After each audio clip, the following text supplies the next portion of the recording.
Okay students, आज का जो हमारा क्लास है इन और part of the basic structure doctrine theory के ऊपर जो है आज हम वर्कआउट करेंगे। And if we talk about the part of syllabus, this is our part general study paper 2, that is the polity and governance. तो बेसिक स्ट्रक्चर एक बहुत ही कॉमन टॉपिक है। जब भी हम इंडियन पॉलिटी को स्टडी करते हैं तो ये बड़ा prominently in the form of Kesavananda Bharati judgment की फॉर्म में हम अक्सर इसको पढ़ते रहते हैं। तो एक बार फिर ये बेसिक स्ट्रक्चर का जो थ्योरी है ये अभी रिसेंटली न्यूज में है। तो इसको थोड़ा सा हम इसके बारे में देखेंगे कि बेसिक स्ट्रक्चर थ्योरी के पीछे का जो हिस्टोरिकल बैकग्राउंड रहा है, कौन कौन सी इंपॉर्टेंट जजमेंट क्या रही है इसके ऊपर, और बेसिक स्ट्रक्चर को लेके सुप्रीम कोर्ट का क्या स्टैंड है और किस तरह से इसको बेसिकली जो है वो डिफाइन किया जाता है। सो अभी न्यूज में क्यों था?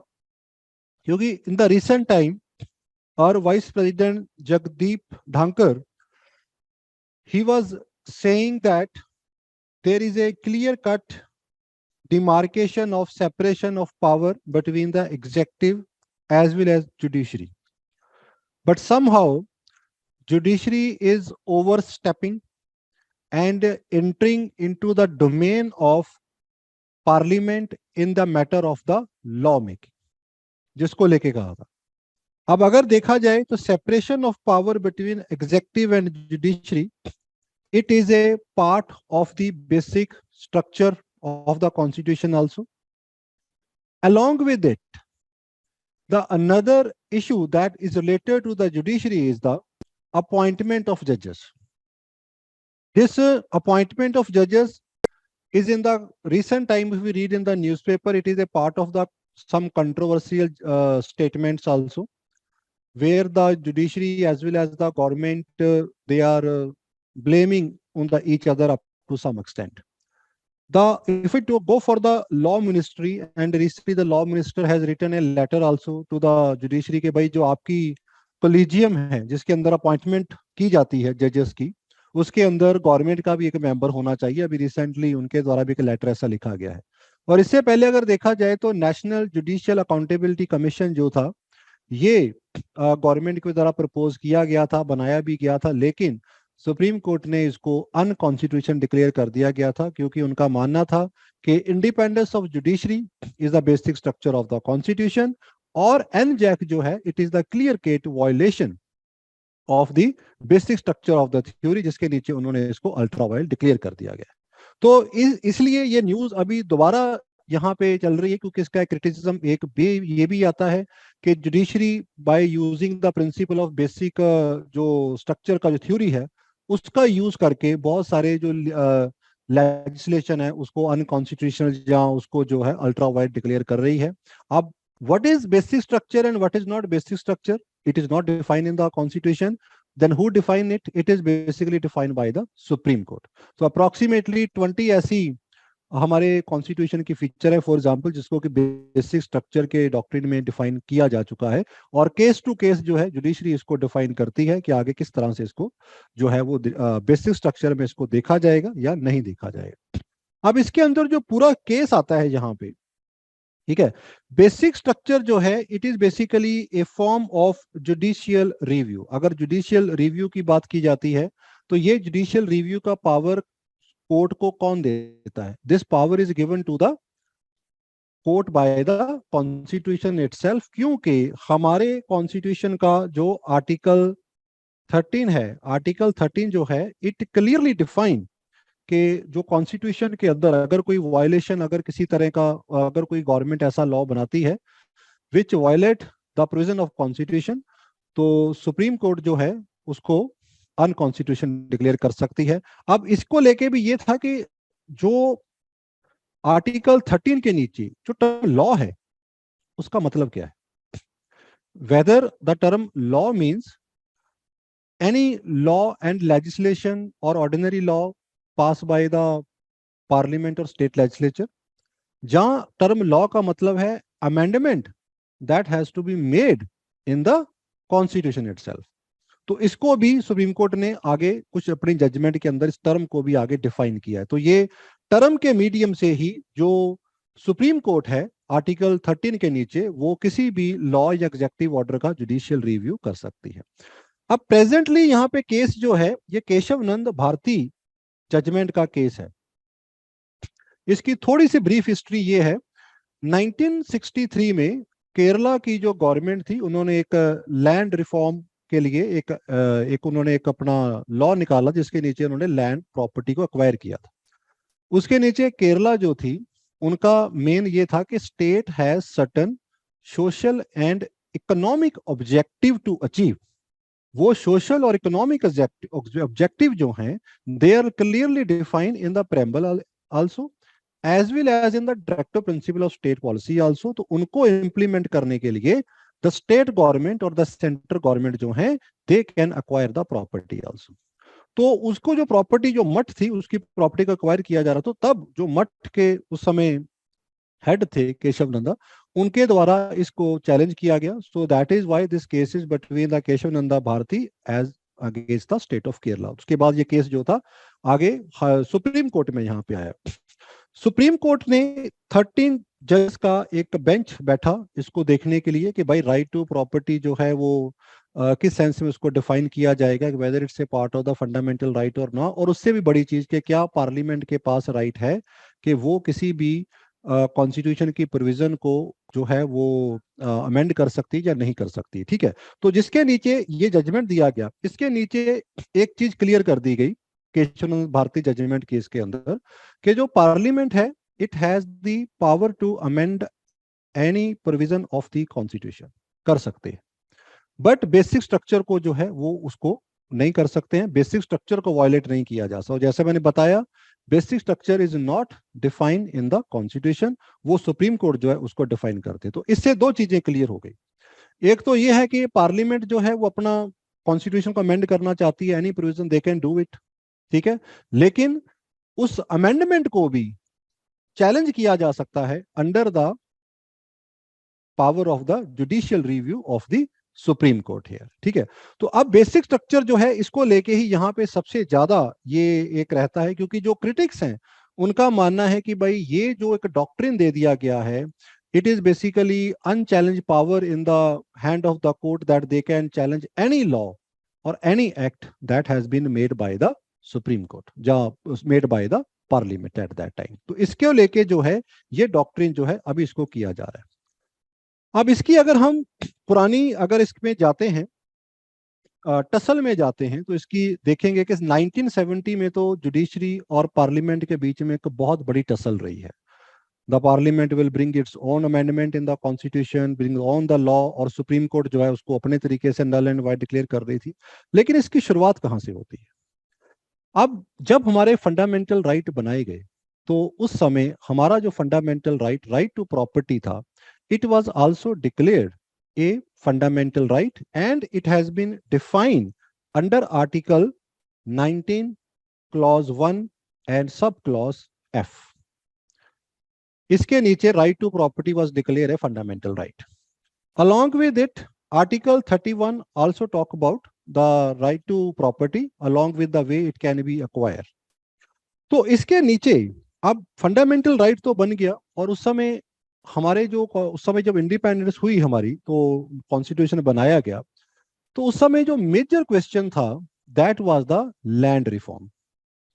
लैंड रिफॉर्म जिसके लिए government declare the abolition of the zamindari system also, कि इसको अबॉलिश किया जाएगा, जो एक्सेस लैंड है उसको, सरप्लस लैंड जो है उसे लैंडलेस फार्मर में डिस्ट्रीब्यूट किया जाएगा। But on one side right to property is your fundamental right, on another side the government is saying the surplus land will be taken away and it will be distributed। अब दोनों एक दूसरे को opposite है।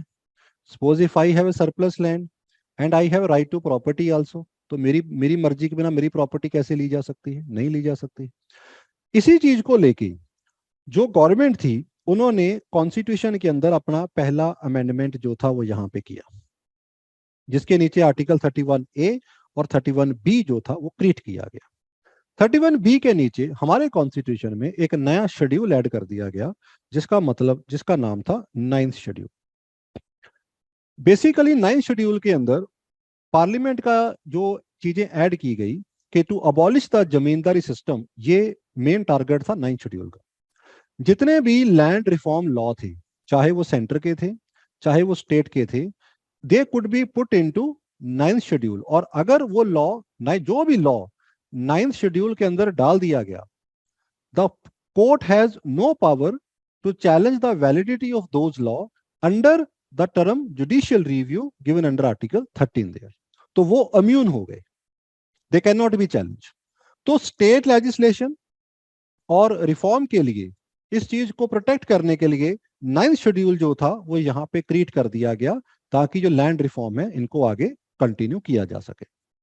हालांकि अभी recent time में 2007 के बाद सुप्रीम कोर्ट ने ये क्लियर कर दिया है कि any law that has been, any legislation, कोई ऑर्डिनरी लेजिस्लेशन भी क्यों ना हो, if it is put under even 9th schedule also, it can also be checked under the provision of judicial review article 13 के नीचे। उसको भी इन्होंने यहाँ पे क्लियर कर दिया है, ठीक है। अब इसका हो जाता है, लेकिन इन्होंने वो कौन से लॉ हैं, those made after the judgment of 73 के बाद, 1973 के बाद जो केशवानंदा भारती जजमेंट के जो भी आए हैं, तो वो जो लॉ हैं they can be challenge under the 9th schedule also. तो ऐसा नहीं है कि अब इसको इम्यूनिटी है, 2007 के बाद इसको भी चैलेंज जो है इसको किया जा सकता है। अब हमारे पास दो केस आते हैं, एक आता है शंकरी प्रसाद केस 1951, और एक आता है सज्जन सिंह का केस 1965 का केस आता है। दोनों ही केसेस के अंदर जो टर्म लॉ है इसको क्लियरली डिफाइन किया गया। इसके अंदर इनको यहां पे रखा गया कि टर्म लॉ का मतलब है एनी रूल्स और regulation made in exercise of ordinary legislative power, यानी कि कोई भी लॉ या कोई भी ऑर्डर जिसको कि कॉम्पिटेंट अथॉरिटी, चाहे वो पार्लियामेंट है, चाहे वो स्टेट लेजिस्लेचर है, चाहे वो एग्जेक्टिव अथॉरिटी है, अगर उनके द्वारा कोई ऑर्डर निकाला गया है या लॉ बनाया गया है, तो टर्म लॉ के नीचे उसको लाया जाएगा और उसका जुडिशियल रिव्यू हो सकता है। इसका मतलब ये नहीं है कि सिर्फ constitution amendment made under article 368 यही सिर्फ चैलेंज की जाएगी, बल्कि any order that has been made by the competent authority उसको भी आर्टिकल 13 के नीचे चैलेंज किया जा सकता है। यानी कि जो टर्म लॉ है उसको यहाँ पे वाइडर डेफिनेशन जो था इन दोनों केसेस के नीचे ये दे दिया गया, लेकिन साथ में ये भी क्लियर कर दिया गया कि भाई जो पार्लियामेंट है उसके पास पावर है, they can amend any part of the constitution, आप कोई भी चीज अमेंडमेंट कर सकती इन दो केसेस के अंदर। इन्हीं के चलते जो पंजाब गवर्नमेंट थी, पंजाब गवर्नमेंट ने 1963 में एक एक्ट बनाया, that act was the security of the land tenure act 1963 and it was put into the 9th schedule. उसके नीचे ये था कि पंजाब के अंदर जो सरप्लस प्रॉपर्टी या सरप्लस लैंड है, it will be distributed among the landless farmers के। पंजाब की एक पर्सन का नाम था गोलकनाथ। गोलकनाथ के पास 500 एकड़ लैंड थी। इस एक्ट का यूज करके गवर्नमेंट ने गोलकनाथ को यह बोला कि भाई तुम्हारे पास जो बाय लॉ तुम लैंड अक्वायर रख सकते हो वो सिर्फ 30 एकड़ है, 30 एकड़ तुम लैंड रखोगे, बाकी की सारी तुम्हारी सरप्लस है। यानी कि 500 एकड़ में से तुम सिर्फ 30 एकड़ के ऑनर हो, बाकी तुम्हारी लैंड जो है उसको डिस्ट्रीब्यूट कर दिया जाएगा लैंडलेस फार्मर्स के बीच में। नेचुरली था, he went to the supreme court और वहां पे चैलेंज किया गया। तो सुप्रीम कोर्ट के बाद चैलेंज किया गया कि जो कॉन्स्टिट्यूशन है, अगर कॉन्स्टिट्यूशन के अंदर any amendment has to be made, कोई भी अमेंडमेंट कर दी जाए, कोई भी चेंज कर दी जाए, इट गोज अनचैलेंज, तो फिर तो हमारा जो बेसिक कॉन्स्टिट्यूशन है उसका स्ट्रक्चर जो है वही क्वेश्चनेबल हो जाएगा। और फंडामेंटल राइट उनका एक स्टेटस है हमारे कॉन्स्टिट्यूशन के अंदर। तो अगर फंडामेंटल राइट ही खत्म हो गई, then there will be no use of the constitution and the protection that is given in the constitution। तो इस पेटिशन के नीचे जो सुप्रीम कोर्ट थी उन्होंने डिक्लेयर कर दिया कि फंडामेंटल राइट जो है they are the basic, that is the very highest pedestal right, and parliament has no right to amend fundamental right और any part of the constitution. और अगर पार्लियामेंट को अमेंड कॉन्स्टिट्यूशन के अंदर अमेंडमेंट करनी है तो ये राइट जो है सिर्फ एक कॉन्स्टिट्यूट असेंबली के पास ही हो सकता है और कोई नहीं कर सकता है। तो गोरखनाथ जजमेंट के अंदर क्या आया कि parliament can not amend any part of the constitution. इसका डायरेक्ट मतलब क्या हो गया कि government can not bring any new legislation, या कोई भी इस तरह का वर्कआउट जो है वो नहीं ला सकती। इस जजमेंट का इफेक्ट क्या हुआ, 1969 में बैंक नेशनलाइजेशन एक्ट गवर्नमेंट लेके आई थी, सुप्रीम कोर्ट ने उसको नल एंड वाइड डिक्लेयर कर दिया। उसके बाद एक प्राइवी काउंसिल जो हमारे प्रिंसेस हुआ करते थे, उनकी जो उनको जो पेंशन दी जाती थी, वो पेंशन भी जो थी कौन सी इसके एक्ट के बाद जो था नल एंड वाइड डिक्लेयर कर दी गई, क्योंकि you can not amend the constitution.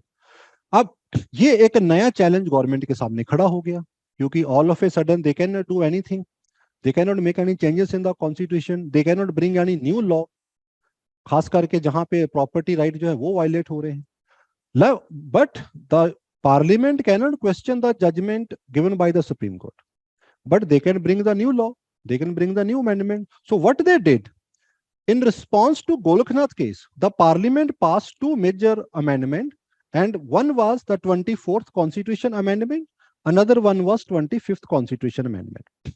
24th amendment में parliament ने कहा कि it has the power to amend any part of the constitution, और 25th part में इन्होंने यहाँ पे क्या कहा, इन्होंने बोला कि अगर directive principal which is the basically a social and economic responsibility on the state, वो एक रिस्पॉन्सिबिलिटी है स्टेट की, अगर उसको इंप्लीमेंट करने के लिए खास करके आर्टिकल 39B और सी के नीचे जो आर्टिकल्स जो ऑब्जेक्टिव वहां पे दिए गए हैं, अगर उनको इंप्लीमेंट करने के लिए राइट टू प्रॉपर्टी वायलेट होता है तो इट कुड बी डन। ठीक है, सो डायरेक्टिव प्रिंसिपल को अगर वायलेट अगर इंप्लीमेंट करने के लिए फंडामेंटल राइट अगर वायलेट होते हैं तो इट कुड बी डन, इसको जो है नहीं रोका जा सकता है। तो दैट इज आर्टिकल 24 और 25 के नीचे जो पार्लियामेंट थी, इन्होंने कहा कि we can amend any part of the constitution, and जो राइट टू प्रॉपर्टी आ जाता है that is a fundamental right, but it can be implement in a limited way, क्योंकि अगर डायरेक्टिव प्रिंसिपल इंप्लीमेंट करना है तो we can not bring the individual right in front of the community right. तो ये चीज यहां पे क्लियर हो गई। अब इसके बाद नेक्स्ट जो जजमेंट आता है that is the Kesavananda Bharati judgment आता है। अब केशवानंद भारती जजमेंट के अंदर क्या आता है कि एक चीज हो जाती है कि भाई सुप्रीम कोर्ट डिक्लेयर कर देती है भाई ठीक है, parliament has a right to amend the constitution, Golaknath वाली जजमेंट जो थी गलत थी और इन्होंने अपनी जजमेंट को रिव्यू किया, लेकिन यहां पे इन्होंने क्या कर दिया गया कि भाई बेसिक स्ट्रक्चर जो है इसको वायलेट नहीं किया जा सकता है, बेसिक स्ट्रक्चर का थ्योरी दे दिया गया। 24th कॉन्स्टिट्यूशन अमेंडमेंट को वैलिड डिक्लेयर कर दिया गया, लेकिन 25th कॉन्स्टिट्यूशनल अमेंडमेंट जो कि राइट टू प्रॉपर्टी को जो एक तरह से शॉर्ट कर दिया गया था, उसको इन्होंने अल्ट्रा वायलेट डिक्लेयर कर दिया गया। और जैसा मैं बता दूं कि राइट टू प्रॉपर्टी हमारा बाद में 44th अमेंडमेंट के नीचे फंडामेंटल राइट की लिस्ट से निकाल के लीगल राइट बना दिया गया था अंडर आर्टिकल 300A के नीचे। It is now a legal right, not a fundamental right. ठीक है, तो इसके नीचे इन्होंने 24th को कंटिन्यू रखा कि you can amend the constitution, और 25th अमेंडमेंट को जो सेकंड पार्ट था राइट टू प्रॉपर्टी के रिगार्डिंग, उसको इन्होंने अल्ट्रा वायलेट डिक्लेयर कर दिया। नाउ बेसिक स्ट्रक्चर, इसके बाद भी बहुत सारी कंट्रोवर्सी, ऐसा नहीं था कि चलती रही। The government was not somewhere satisfied with this opinion. Government ने उस समय क्या किया, इस जजमेंट के अगेंस्ट में उस समय 3 सीनियर जजेस को सुपरसीड किया और जस्टिस A.N. रे जो कि सबसे जूनियर थी, उनको चीफ जस्टिस वहां पे बना दिया गया। हालांकि यही होता है कि जो CJI होते हैं वो सीनियर मोस्ट जज होना चाहिए, बट गवर्नमेंट ने 3 जजेस को इग्नोर करके, उनकी सीनियरिटी को इग्नोर करके जस्टिस A.N. रे को आगे जो था चीफ जस्टिस बना दिया गया। That was the first time. इसके बाद जस्टिस A.N. जो रे थे, उन्होंने एक रिव्यू कमेटी बना दी to review the Kesavananda Bharati judgment, लेकिन 2 हफ्ते के अंदर ही वो जो जजमेंट कमेटी थी उसको डिसॉल्व कर दिया गया। क्यों कर दिया गया? क्योंकि सुप्रीम कोर्ट का कहना था कि इस जजमेंट को रिव्यू करने के लिए पहली बात तो किसी ने कोई रिव्यू पेटिशन डाली नहीं। ये जो रिव्यू कमेटी बनी है ये सिर्फ एक ओरल रिक्वेस्ट के ऊपर बनी है, which is again against the procedure of a review petition. तो जिसके नीचे जो कमेटी बनाई गई थी रिव्यू करने के लिए, वो कमेटी जो थी वो डिसॉल्व कर दी गई। और उसके बाद इस जजमेंट को आगे मेनका गांधी के केस के अंदर भी जो था इसको प्रूव, इसको आगे मेन रखा गया कि भाई जो बेसिक स्ट्रक्चर जो थ्योरी है वो कभी भी वायलेट नहीं हो सकता है। बाकी जो ठीक है, parliament can make the law, can amend the constitution and things can goes on. Now what is the basic structure? It has been defined by various elements. The basic structure is defined by the supremacy of the constitution, sovereign democratic and republic nature of the Indian polity, secular character of the constitution, judicial review is a part of the basic structure, ठीक है, then the rule of law, so unity and integrity of the nation. So there are many provisions. Approximately more than 20 provision has been defined by the Supreme Court and as well as the High Court also as a part of the basic structure of the constitution also. So independent of judiciary is also one of the base part of the basic structure also, जिसको लेके जो एनजेक और इस सब चीजों को लेके जो है मेजर कंट्रोवर्सी यहाँ पे रखी जाती है. Now there are some element which criticize this doctrine. दो तीन इसके ऊपर हमारे पास स्कूल आ जाते हैं, इसको क्रिटिसाइज करते हैं. पहला आ जाता है कि जो अगर हम कॉन्स्टिट्यूशन की बात करें तो कॉन्स्टिट्यूशन में कहीं पर भी ये टर्म जो है डिफाइन नहीं की गई है. Basic structure, it is not written in the text of the constitution. So it is something which is we can say that कि ये जो पावर है it is not given by the constitution. So इसको जो judiciary है वो इसको किसी ना किसी फॉर्म में एक अथॉरिटेटिव वे में जो इसको यूज करती है. It is also said that is anti-democratic and anti-majoritarian also, क्योंकि लॉ मेकिंग कौन करती है? पार्लियामेंट. पार्लियामेंट को कौन चुनता है? लोग. It is basically elected by the people. So basically it's a people representative who are making the law. So it is the power which is given to the parliament by the people. So when the parliament could not make it any law, it basically goes against the spirit of the democratic spirit of the country also. तो वो उसके भी against जाती है. That is a second criticism जो इस theory के against दिया जाता है कि ये एक तरह का ट्रांसपेरेंसी जो है वो उसको क्रिएट नहीं करती है यहाँ पे, ठीक है. और दूसरी चीज सबसे लास्ट मेन पॉइंट आ जाता है कि बेसिक स्ट्रक्चर जो है it is not defined. It is again up to the court to decide whether it's a part of the doctrine of basic structure or not, जिससे कि जो डॉक्ट्रिन है it is not clear, उसकी जो concept है वही clear नहीं है और एक तरह की एक अथॉरिटेटिव पावर जो है वो इनके पास जो है यहाँ पे दी गई है. अब इस जजमेंट का इम्प्लीमेशन यहाँ पे हम देखा जाए तो क्या आ जाता है, ठीक है. अब इम्प्लीमेंटेशन के हम देखेंगे. सबसे पहले तो basically the government ignore the opinion, और जैसा मैंने बताया 3 जजेस को सुपरसीड किया गया. जस्टिस एएन रे को चीफ जस्टिस बना दिया गया, ठीक है. दूसरा देखेंगे to counter this judgment the supreme को parliament pass the 42nd amendment act.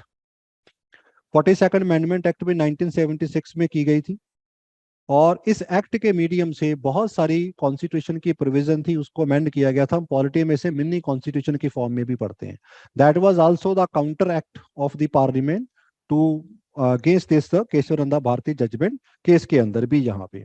लेकिन मिनर्वा मिल केस और वुमेन राव केस ऑफ 1981 के अंदर भी जो बेसिक डॉक्ट्रिन स्ट्रक्चर जो है इसको जो है वो रखा गया है और इसको जो है सुप्रीम कोर्ट ने इसको जो है साइडलाइन नहीं किया है. So now it is accepted line for parliament.